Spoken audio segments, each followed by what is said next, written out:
Arrow McLaren's Alexander Rossi took the final spot on the podium. It's been rumored that Rossi and McLaren are close to a contract extension to keep him in the number 7 Chevrolet, but who knows given how McLaren have handled their drivers. Roman Grosjean, you mentioned him, Joe, from Hunko Solinger Racing, finished fourth, a huge result for that group. Grosjean moved up a position in the closing laps as Joseph Newgarden spun out of the top 5.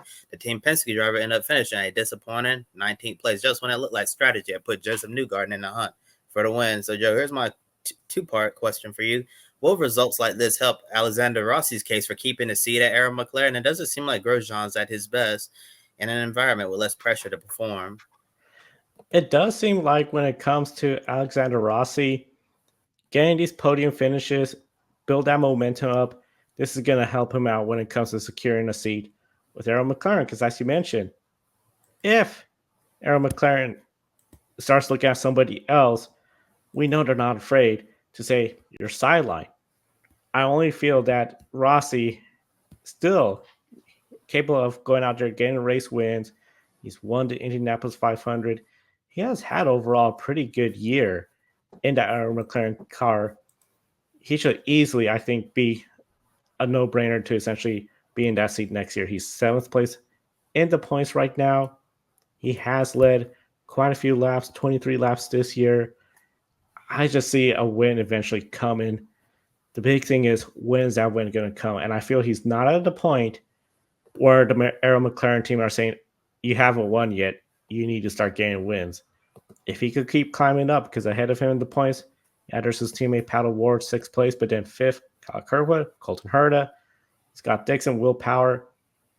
I think he could really try to start targeting and beating Kyle Kirkwood, Colton Herta, because it seems like that, and those two drivers aren't ready.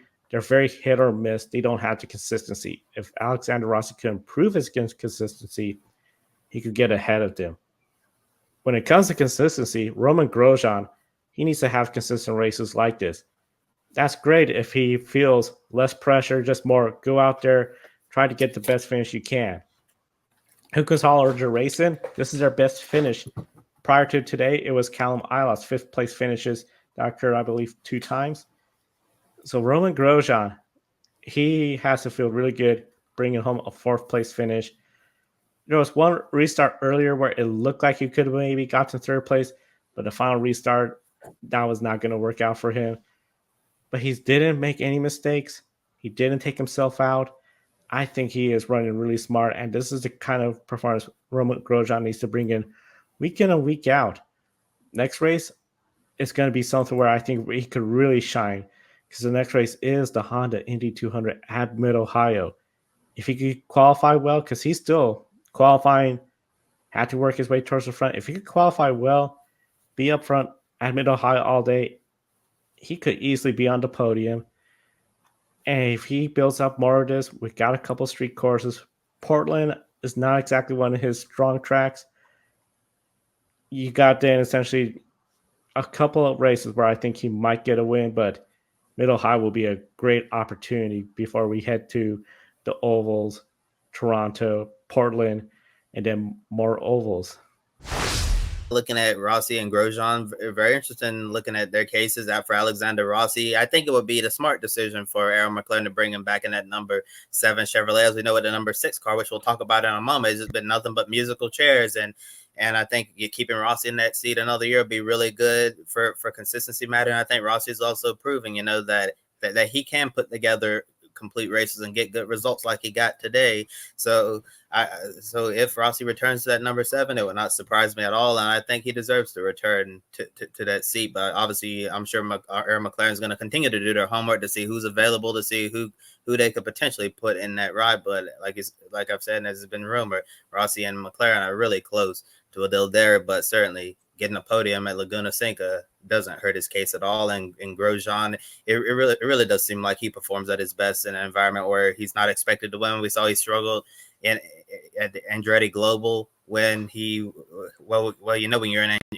you're in an Andretti car, you're expected to perform well. A 4th place finish in an Andretti car, you're probably disappointed, frustrated that you couldn't contend more for the win. But a 4th place finish in a Hunko Solinger Racing Chevrolet, that has to be a win for one of the smaller teams in the IndyCar paddock. So I think that Roman Grosjean is at the best possible team that he can be at right now, instead of a team like Andretti where it just wasn't a good fit at all. And if he can continue to have days like this moving forward and stay out of trouble, I really believe that he can continue to click off some more good finishes for this team, click off some more top tens, maybe more top fives like today. I really think this team has a lot of room to grow. And also wanted to point out, in morning warm-up this morning, guess who Roman Grosjean found on track? Santino Ferrucci. So once again, Ferrucci and Grosjean just can't stay away near each other. And I'm wondering, when is IndyCar finally going to step in and tell these two to knock it off before somebody gets hurt? It's just really crazy how these two are just glued together on the track. It doesn't matter the race weekend or the racetrack. They always happen to find one another. So minus that, I think Roman Grosjean had a really great weekend. And now looking at the performance of another Arrow McLaren driver, Nolan Siegel. He ran his first race in the number 6 Chevrolet at Laguna Seca. Practice and qualifying didn't exactly go well for him because Siegel was towards the bottom of the speed charts. And in the race, he spent a lot of time at the back of the field, then spun after getting the car up on the curve. However, he recovered nicely to finish 12th in his debut race as a McLaren IndyCar driver. So, Joe, how would you rate Nolan Siegel's first race weekend in his new full-time ride? I would rate it at, considering rookie standard, where you're just joining the team, your first go around, and this is Laguna Seca, one of the more challenging tracks. For a rookie, I would say C+. He could have had some bigger, better performances here and there. Qualifying, practice, bit of a struggle. I think it's going to be a bit forgivable. The race, just go out there, learn, don't make mistakes. He had the mistake where he spun around, brought out a full coach caution, but still recovered. And I think that has to be something you have to recognize him being a rookie for doing right, because we've seen plenty of times, Kobe, rookies running good, they make a mistake in the race, they fall behind. What do? They make another mistake trying to gain more ground. He did not do that. I think overall, he has to feel pretty good. I think especially some of the folks that were doubting is this the right move to put him to replace Theo Porcher. I wouldn't say he silenced those doubters yet, but at least he didn't add fuel to the fire. He didn't have such a dreadful race where then people were saying, well, are you really doing the right move, McLaren? Because now I think he's feeling pretty good about this race. He has to feel pretty good about Mid-Ohio. And I think he could just keep working away. He'll silence the doubters.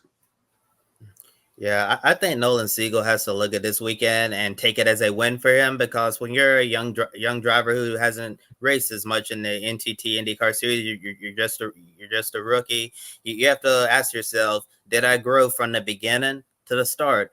I mean, from the beginning to the end of this racing weekend. I think based on what we've seen from Nolan Siegel from free practice 1 all the way up to the end of the race, you finish in 12th. I think Nolan has to pat himself on the back, because I feel like we saw him grow a lot throughout this racing weekend. Like I mentioned, practice and qualifying towards the bottom of the charts didn't really do so well there, but you also have to consider that he's a rookie and that this is a brand new team, brand new car. This is completely different from the 2 Indy cars that he's driven before, the one with Del Quinn racing and then Junco Solinger racing at Road America. So it's going to take a while for Nolan Siegel to get used to the handling of these Arrow McLaren Indy cars and building chemistry within the team. So I think you really have to give this young driver a lot of grace and allow him room to grow. Will Arrow McLaren allow him the room to grow? I really hope that they do, but given how they've treated some of their past drivers, I would not be surprised if we get to 2025 and they've already announced a new driver, the number 6 Chevrolet. I would not put that past them at all, especially since we were told that Theo Porcher was going to be in this car for the rest of the year. And we've been told that Nolan Siegel is going to be in this car for the rest of the year and into next year on a new multi-year deal. But based on what we've seen in the past, I'm not going to believe it until I see it. But I really think Nolan Siegel did a good job from growing from the start of the race weekend. I think he has a lot to be proud of, and there's certainly a lot for him to learn in the coming races ahead.